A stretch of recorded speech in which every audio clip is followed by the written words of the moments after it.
Hi folks, welcome back to my horde. Probably hearing in my voice, I just woke up.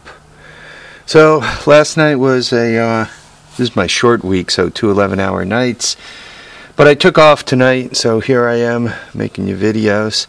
I have to burn off all my vacation before the end of the year because we're being sold. And if, given that we're being sold, my manager doesn't want us to carry any vacation into next year, because then there's the complication of, well, how many days do you have, and new company doesn't want to respect any of that, and so forth and on. And speaking of the new company, given that we're sold, the new company has reserved the option to take us, or individually, or not take us individually. I guess my understanding is, though I don't have a written offer on paper, I should get one this week, or get one the week of the 15th. But my understanding is I'm going to be offered my current job at my current pay level, but they reserve the right to move me to anywhere they want to move me, anytime they want to move me, and such is life. So, given that my job with my current company is ending, right, I'm being sold, I have to retire the day it ends. So I'll be retired, and I could collect a pension from that. Is the pension big enough to do everything I want to do? Heck no. But it's a pension, right? It's something. So anytime somebody sends you money that you don't have to go out and hustle for, you say thank you, and you let it go at that. I don't look back at the at what it should have been before they whittled it down. I don't look back at the lost medical. I don't look back at any of that, right? Because as long as you're on the right side of the grass, all is good, right? There's always another possibility, right? I've had a few buddies who were all concerned about their pensions, but they're no longer, so what's the use of worrying, eh? So whatever it is, it is. Now, with the new company, I'm going to probably be offered one of two things: to continue with them temporarily with my current situation, working a couple of days a week, or I could go back full-time with them. This is assuming I'm offered a job. I could be offered one of those two possibilities. The problem with going back full-time is vacation is very limited, and you accrue it by the month. So if the transition happens this spring, I basically go through the summer with no vacation. You cannot take vacation in advance. There's not an assumption like in January you have 10 vacation days available for the year. No. In February 1st, you have one vacation day. March 1st, you have vacation day number 2 until you get to the end of the year. They basically, every month, you accrue a vacation day. You cannot take them in advance. Like, I can't take 2 weeks in January and work for the rest of the year without taking vacation. That's not the way they work it. So that's one bad thing. So I would be back to 3 days, 4 days, 3 days, 4 days, with like no vacation time going through the summer. So going back full-time doesn't interest me much. Going back part-time, though, that's another little more interesting wrinkle. But 57-year-old engineers really don't get a shot at redemption. They normally don't get a shot at another job with a company, that you can kind of start a new career with. So I'm being given this shot at redemption. I'm kind of scratching my head wondering what the heck I want to do. They keep messing with my plans. I mean, obviously, if I'm not offered a job, I kick up my heels and I say, well, not my fault. I wasn't offered a job. I've been considering going back to school for HVAC, for some projects I want to do around here. as well as you can kind of always get a job in this area. There's always jobs for HVAC technicians, right? There's always somebody out there that needs a shot of Freon or needs their air conditioner looked at, their central air or something like that, to figure out what's going on. And then once it's troubleshot, then I'd get my sons or get somebody else who's got a strong back and have them help me do whatever repairs, especially if you got to do a heat exchanger in an attic or, wheel about a bigger unit out back. It's the out back stuff doesn't bother me. The heat exchanger in the attic, though, obviously I'd need help with. So, anyway, that's what's going on at work. I didn't mean to take up so much of this video. I got something else I want to show you. So what I'm going to do is I'm just going to fire up another video. Sorry to have to give my tales. For some of you, like I don't want to tell stories out of school, but my buddy up there in New Hampshire, he retired, and he does his thing.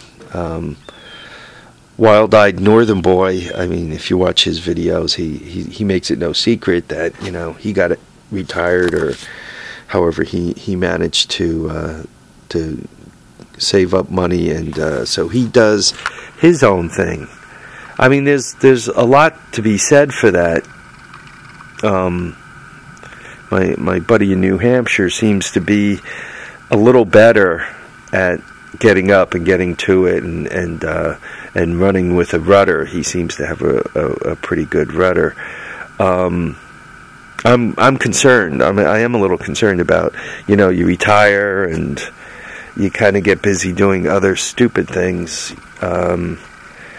There's always something to take up your day.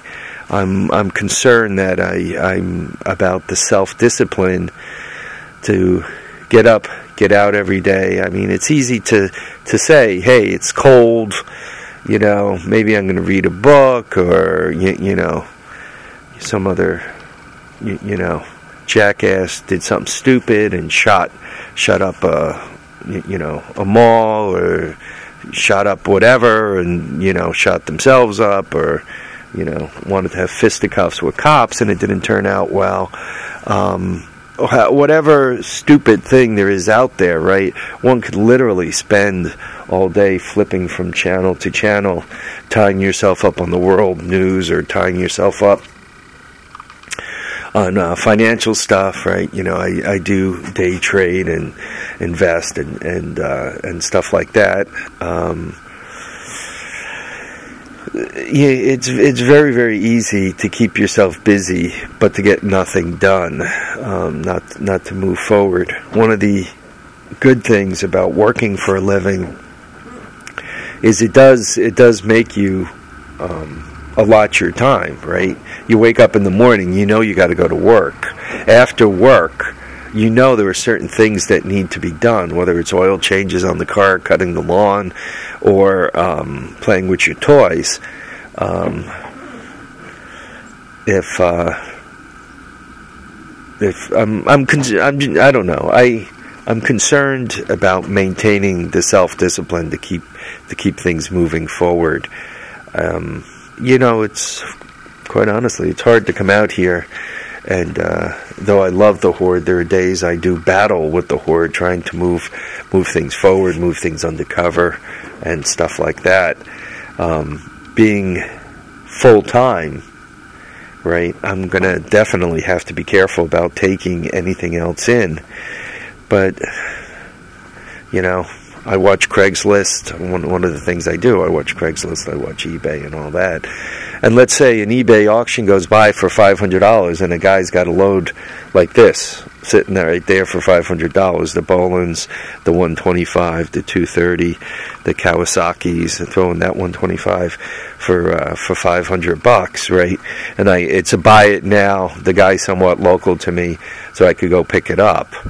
Right? It'd be very, very hard not to get involved in such a load. But now, look at it. I just picked up another whole load of crap that needs to be processed and so forth. Be a little easier if I sold this stuff, but I'm just not that big on selling it off. It seems like whenever I sell something, the next thing I know, and literally it's like the next thing I know, like the next day, I need it. It's like, oh crap, that tractor, it's perfect. I just need a steering wheel. Well, I got a steering wheel sitting right there, right? So, I don't know. Some of this stuff will have to move on before it completely deteriorates, but I'm not quite ready to say goodbye to it at this point. All right, folks, so there's my tale of woe with work. For some of you guys that have managed to retire or semi-retire, please, I'm open to your advice. I'm sure some of you are going to tell me, oh, Harvey, take the money and run. You'll get out, you'll never look back. And then some of you, I would actually kind of even like to hear from some of you who say, I retired and it really didn't work out all that good for me. I'm on a transitional program, and once again, one of the options I might be offered is to continue on the transitional program. But continuing on the transitional program does not mean I have a permanent job. At some point, the transitional program will end, and I'm out. So, picking the transitional program is almost like not making a decision, right? Oh, I'll just do what I'm doing now, and when it ends, it ends. I don't know. Probably that's the decision I'll end up making. I'll end up not making a decision. All right. Seeking some input. Let me know what you guys think. This is as philosophical as it is practical. From a practical point of view, can I retire? Yeah, between the pension and what my wife takes in, my investments, we can make it. Can we make it easily? No. This place, even though it's mine, it costs me $1,000 a month between taxes and maintenance. Medical, I don't get medical when I'm not working. That's another $1,000 to $1,500 a month. So I'm looking at, close to $2,500 a month before I drove a car, I turned on a light, or I ate a sandwich, right? Then you start adding the other bills. The house and car insurance are $5,000 a year. That's just under $500 a month. 400. I guess it's $4 and change a month. Cable and satellite and all that. I think that's around $2 a month. The cell phones are another couple a month, a couple hundred a month. You just keep throwing them bills on there. The numbers come up pretty big, though. Once again, I can make it now. What happens in 10 years? I could probably even make it for 5 years. It gets interesting at 10 years, especially if my wife quits teaching the piano, right? Then suddenly the numbers get, start working their way toward difficult. There are things I could do, right? I got 2 trucks and 2 cars on the road. I could run it down to the point where all I have is one truck, and all she has is 1 car. Right, that'll save some money. I mean, the cell phones, right? I can throw my kids off to do their own cell phone gig, and I could go to Net 10, so I have a phone that, only costs me 10 cents when I need it, right? When you retire and your funds become limited, perhaps I need to start thinking about what do I want versus what do I need. And if I want, it means I got to keep working. If I'm willing to deal with what I just need, I can not have to work so much. I don't know. Let me know what you guys think. Thanks for listening and watching and commenting. Thanks particularly for all the input. Very helpful when it came to fixing this rig. Very helpful, so I appreciate that. Remember to keep your feet down, keep your head up. A lot of folks have have tough situations. I just put in a comment for one that kind of rough time there, one of my subscribers. So you know, you got to try to keep your head up. You know, every day on the right side of this is a good day, right? Even though at some point, you know, the grind of life makes you want to think, hey, maybe it's easier just to get on the other side, right? Okay, guys, take care. Be safe, be happy, and remember to enjoy all your days. You only get so many, so make sure you enjoy them. Bye now.